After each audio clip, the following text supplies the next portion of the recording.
అందరికీ నమస్కారం అండి. ఓదెల 2 సినిమా స్టార్ట్ అయిన తర్వాత మనందరం కలుసుకోవడం ఇదే ఫస్ట్ టైం. సినిమా ఓపెన్ చేసిందేమో కాశీలో, అప్పుడు కుదరలేదు అందరినీ కలుసుకోవడం. తర్వాత టీజర్ లాంచ్ చేసిందేమో మహాకుంభమేళాలో, అప్పుడు కూడా కుదరలేదు. కుదరకపోయినా ఇక్కడున్న మీరందరూ ప్రతి ఒక్కరు కూడా ఆ టీజర్ గురించి ఎంత చక్కటి వర్డ్స్ రాశారు. మీకు నచ్చిన విషయాన్ని వెబ్సైట్ల ద్వారా, ఆర్టికల్స్ ద్వారా రాసి సినిమాని జనాల్లోకి రీచ్ అయ్యేలా చేశారు. అందుకే ఈరోజు ఓదెల 2కు ఆర్గానిక్గా అంత క్రేజ్ వచ్చింది. దాని వెనకాల మాట ఎందుకు వాడానంటే, మేము పెద్దగా దాని గురించి కష్టపడింది లేదు, అది అలా వెళ్ళిపోయింది జనాల్లోకి. దానికి ఒకటి మీరు కారణం అయితే, ఇంకొకడు లార్డ్ శివ, భోలేనాథుడు కారణం అండి. లేదంటే ఇంత చిన్న ప్రయత్నంగా మొదలుపెట్టిన సినిమా ఈరోజు మార్కెట్లో ఇంత పెద్ద సినిమా ఏది కాదు. మేబీ మధు గారు కథ విన్నప్పుడు ఆయన సంకల్పం కావచ్చు, లేదంటే ఈ కథ రాయాలనుకున్నప్పుడు ఏదో ఒక బ్లెస్సింగ్ జరిగి ఉండొచ్చు. అందుకే ఈరోజు ఇంత మంచి క్రేజ్తో, ఒక బజ్తో ఇది ముందుకెళ్తా ఉంది. సో ఆ రకంగా ఈ సినిమా గురించి నచ్చి మంచి మాటలు రాసిన మీ అందరికి కూడా మరొకసారి ధన్యవాదాలు చెప్తున్నాను. ఎందుకంటే పర్సనల్గా మీకు చెప్పలేకపోయాను కాబట్టి. ముఖ్యంగా ఈ టీజర్ రిలీజ్ అయిన రోజు తనకు నచ్చి నాకు పర్సనల్గా కాల్ చేసి చాలాసేపు మాట్లాడిన తరుణాదర్శి గారు కానీ, ఆయన కాల్ చేసి చాలా అప్రిషియేట్ చేశారు. He appreciated each and every shot of the teaser and he was very excited to watch the teaser. ఆయన చెప్పారు ఒక మాట, I will be waiting for this release అని. చాలాసేపు మాట్లాడారు. అప్పుడు నేను కరెక్ట్గా కుంభమేళాలోనే ఉన్నాను. అప్పుడు చాలా చాలా హ్యాపీగా అనిపించింది. ఎందుకంటే ఆయన చాలా బిజీ షెడ్యూల్ ఉంటుంది, మీ అందరికీ తెలిసిందే కదా. ఆ టైంలో కూడా ఆయన కాసింత టైం తీసుకొని, లేదు ఇప్పుడే మాట్లాడాలి నేను తనతో అని నాకు ఫోన్ చేసి మాట్లాడారు. అదొక మెమరబుల్ మూమెంట్ అనిపించింది. అంటే టీజర్ జనాల్లోకి వెళ్ళింది, నిజంగా వెళ్ళింది. మనం చాలా సినిమాలు చేసాం, అన్నీ వెళ్తూనే ఉంటాయి, కానీ అది వెళ్ళే విధానం కూడా ఒకటి ఉంటుంది కదా. సో ఆ రకంగా నాకు చాలా పాజిటివ్గా అనిపించింది.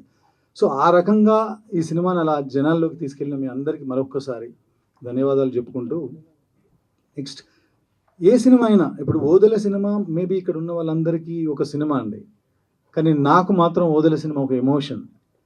ఎందుకంటే మీరు చాలామంది తెలియదు, నేను ఆ ఊర్లో పుట్టి పెరిగాను. I born brought up there. నా చదువు కూడా అక్కడే సాగింది 9th స్టాండర్డ్ వరకు. సో ఏ ఊరైనా ఎవరికైనా సరే మనకు సొంత ఊరు అంటే తల్లి లాంటిది అంటారు. సో తల్లి లాంటి ఒక కథను తీసుకొని ఒక సినిమాని తీస్తున్నప్పుడు దాన్ని మనం ఎంత ప్రేమగా చేయాలి, ఎంత గౌరవంగా చేయాలి, అంతే ప్రేమగా అంతే గౌరవంగా ఈ సినిమాని రాసి తీయడం జరిగిందండి. తప్పకుండా అంటే సినిమా చేసే ప్రాసెస్లో మేము పెట్టినటువంటి ప్రేమ రేపు ఆడిటోరియంలో ఆడియన్సెస్ అందరికీ కమ్యూనికేట్ అవుతుందని నేను మనస్ఫూర్తిగా నమ్ముతున్నా. తప్పకుండా అది జరుగుతుంది. ఎందుకంటే మన ఊరు అనగానే మనకు ఒక నాస్టాల్జియా, ఒక ఫీల్ ఉంటుంది. ఆ ఫీల్ సినిమాలో ఉంటుంది. ఏ విలేజ్ అయినా క్షేమంగా ఉండాలన్నా, సంతోషంగా ఉండాలన్నా, ఒక విలేజ్ అనేది తల్లి అంటే ఆ విలేజ్ని కాపాడే తండ్రి, ఆ ఊర్లో ఉన్నటువంటి ఇలవేలుపుగా ఉండే దేవుడు, దేవుడి గుడి. పర్టికులర్గా ఓదెల తల్లి అనుకుంటే, ఓదెల ఆ ఊర్లో ఉన్నటువంటి ఓదెల మల్లన్న తండ్రి లాంటి వాడు ఆవిడ. ఈ సినిమా కథ కూడా క్లుప్తంగా అంతేనండి.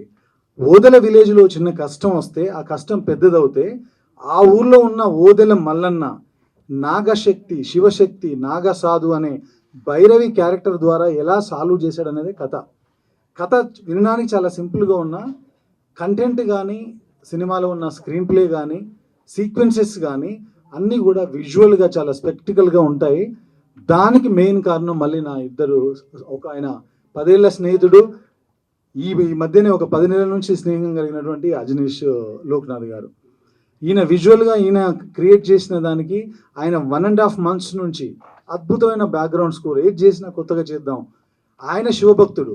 సో ఇలాంటి శివభక్తుడు చేయబోతున్న సినిమా కాబట్టి లాట్ ఆఫ్ ఎఫర్ట్స్ ఆయన పెడుతున్నారండి.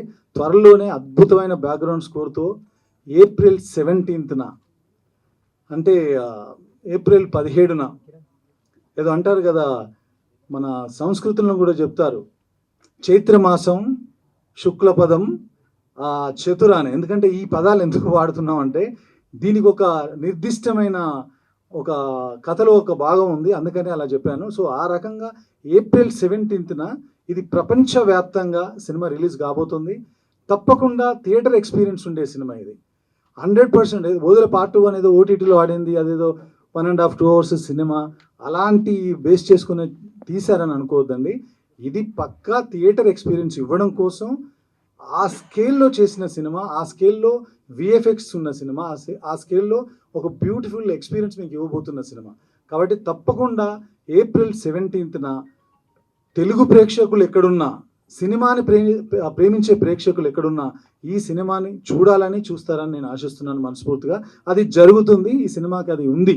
ఎందుకంటే ఆయనకు మాకు పెద్ద అయిన బ్లెస్సింగ్స్ ఉన్నాయి. ఆయనే మమ్మల్ని ముందుకు తీసుకెళ్తున్నాడు. నేను కరెక్ట్గా ఈ సినిమా రాసే టైంకి ఇది రాసే పరిస్థితుల్లో కూడా లేను. ఏదో సినిమా చేయాల్సింది. కాసింత గ్యాప్ దొరికితే ఆ గ్యాప్లో ఓ థాట్ క్రియేట్ అయ్యి ఆ థాట్ ఈరోజు ఇంత దూరం మమ్మల్ని అందరినీ ఇంత దూరం ప్రయాణం చేసేలా తీసుకొచ్చింది. కాబట్టి ఆయనే మమ్మల్ని వెనుకుండి నడిపిస్తున్నానని నమ్ముతున్నాం. సో April 17న ఈ సినిమాని రిలీజ్ చేయబోతున్నాం. తప్పకుండా అందరు చూడాలి. ఇక్కడ ఉన్నటువంటి కాస్ట్ క్రూ గురించి నేను తప్పకుండా ముందు రోజుల్లో జర్నీలో ఒక్కొక్కరి గురించి చాలా టైం తీసుకొని మాట్లాడతాను. కానీ ముఖ్యంగా మాట్లాడాల్సింది ఒక వ్యక్తి, స్పెషల్ మెన్షన్ ఆ వ్యక్తికి. తనే Tamannaah. Thank you Tamannaah for becoming my Bhairavi. అసలు మేము డైరెక్ట్గా కూడా కలవలేదు. ఫోన్లో ఏదో మాట్లాడుకొని ఇలాంటి ఐడియా ఉంది అనగానే షీ వాజ్ రియలీ ఎక్సైటెడ్. ఆ సెకండ్ జర్నీ స్టార్ట్ అయిందండి. అక్కడి నుంచి మేము పడిన కష్టాలు, కాస్ట్యూమ్ కోసం కావచ్చు, తన హెయిర్ కోసం కావచ్చు. ఇక్కడ నేను have to say one more thanks to నీతాలులే మ్యామ్. తను మాతో పాటు ట్రావెల్ చేసి 2-3 సిట్టింగ్స్లో ఈరోజు ప్రపంచానికి అందరికీ అలా చూడగానే నచ్చిన లుక్, అది ఒకటేదో నేను డిజైన్ చేశాను, అది చేస్తే జరిగింది కాదు. తమన్నా ఇన్పుట్స్ చాలా ఉన్నాయి అందులో. నీతాలుల మ్యామ్ గారి ఇన్పుట్స్ ఉన్నాయి. అందరితోనే మేము ఇది చేయగలిగాం. సో అంత మంచి లుక్ క్రియేట్ అవ్వడానికి కారణం నీతాలుల మ్యామ్. తమన్నాకి ఎందుకు ఇంత నేను చెప్తున్నానంటండి, జనరల్గా ఎవరైనా సరే ఇప్పుడు ఒక స్టార్ ఉంటే తనకి అవకాశాలు వెళ్తాయి. కానీ ఒక సూపర్ స్టార్ కోసం మాత్రమే అవకాశాలు వెతుక్కుంటూ వెళ్తాయి. క్యారెక్టర్స్ మనం రాసి వాళ్ళ దగ్గరికి వెళ్తాం. ఈ క్యారెక్టర్ అనుకున్న తర్వాత ఆ క్యారెక్టర్ తన దగ్గరికి వెళ్ళింది, కాల్ చేసి అడిగింది ఒకటి, ఎవరి కోసం అనుకున్నానంటే ఎవరి కోసం కాదు, నీ కోసం రాసింది, నువ్వు చేయాల్సిందే అంతే. అంటే ఆ సెకండ్ అనుకున్నాను నేను, వేరే ఆప్షన్స్ లేవా, ఎందుకు అక్కడికి వెళ్ళాను నేను అంటే, అప్పటికి నా మైండ్లో నేను ఒక విజువల్ చూశానండి. ఈషా సద్గురు ఆశ్రమంలో తను ఎప్పుడో అంతకుముందు బిఫోర్ ఇయర్ వెళ్ళినట్టుంది. తన ఒక ఫోటోగ్రాఫ్ ఇన్స్టాల్లో చూస్తే నేను అనుకున్నప్పుడు మైండ్లో నాకు కలిగిన ఇమాజినేషన్ తన ఫోటోగ్రాఫ్. ఆ ఫోటోగ్రాఫే ఈరోజు మా భైరవి ఇక్కడ ఉంది. అంతే, అంతకుమించి ఏం జరగల. సో దేనికైనా సరే మనం ఏది అనుకుంటే అది జరగదండి. ఆయన ఏది అనుకుంటే అది జరుగుతుంది. అది నేను నమ్ముతున్నా ఈ సినిమా వరకు. సో ఆ రకంగా ఈ సినిమాలో భైరవి క్యారెక్టర్ తమన్నా చేసిందండి. ఇంకొక మాట చెప్పాలి తమన్నా గురించి, ఎందుకంటే 20 years ఎవరైనా ఈ మధ్యకాలంలో హీరోయిన్స్ వస్తే 2 ఏళ్ళో 5 ఏళ్ళో 10 ఏళ్ళో మ్యాక్సిమం, 20 సంవత్సరాలుగా ఒక వ్యక్తి ఎలాంటి ఈగో లేకుండా ఏ పని చెప్పినా, రచ్చ సినిమా అప్పుడు మేము వానపాట చేసేటప్పుడు ఇంతింత వాటర్ తాగుతూ ఏం తినకుండా ఆ డాన్స్ చేయడానికి తన పడిన కష్టం చూసా. జ్వాలారెడ్డిలో ఒక డాన్స్ నెంబర్ చేసేటప్పుడు ఆవిడ పడిన కష్టం చూసా. ఈ సినిమాలో అంత పెద్ద కాస్ట్యూమ్ వేసుకొని, చేతిలో 2 కిలోల కర్ర పట్టుకొని, ఇటువైపు సంచిలో ఒక 4 kgs మోస్తూ, అలాంటి బరువైన కాస్ట్యూమ్స్ కూడా మోస్తూ 47 degrees సెంటిగ్రేడ్ ఉన్నటువంటి ఒక టెంపరేచర్ ఉన్న ఏప్రిల్ నెలలో మేము షూట్ చేస్తామంటే కాళ్ళకు చెప్పులు లేకుండా తను చేసినప్పుడు, నేను 10 ఏళ్ల క్రితం ఏ డెడికేషన్ అయితే చూశానో అదే డెడికేషన్ మొన్న లాస్ట్ ఏప్రిల్లో కూడా చూశాను. అది అందుకే తను 20 yearsగా ఆ టాప్ చైర్లో అలా కూర్చొని ఉంది. అందుకే ఆ తర్వాత నుంచి నేను విజువల్ చూసిన ఆవిడ రూమ్లో, తర్వాత టీజర్ చూసిన ఆవిడ కళ్ళు చూసినా నాకు ఏమనిపిస్తుందంటే, తన ఆ సూపర్ స్టార్ అనేది దాటి వెళ్ళిపోయి ఇప్పుడు now you are the ladies super star of Tollywood industry అనిపిస్తుంది. That's what I feel sincerely, really, honestly, truly. ఇది ఏదో మైక్ దొరికిందని చెప్పి ఊరికే ఉత్తి మాటలు కాదు. నేను చూశాను తన జర్నీని, 4 సినిమాలుగా చూస్తున్నాను కాబట్టి చెప్తున్నాను.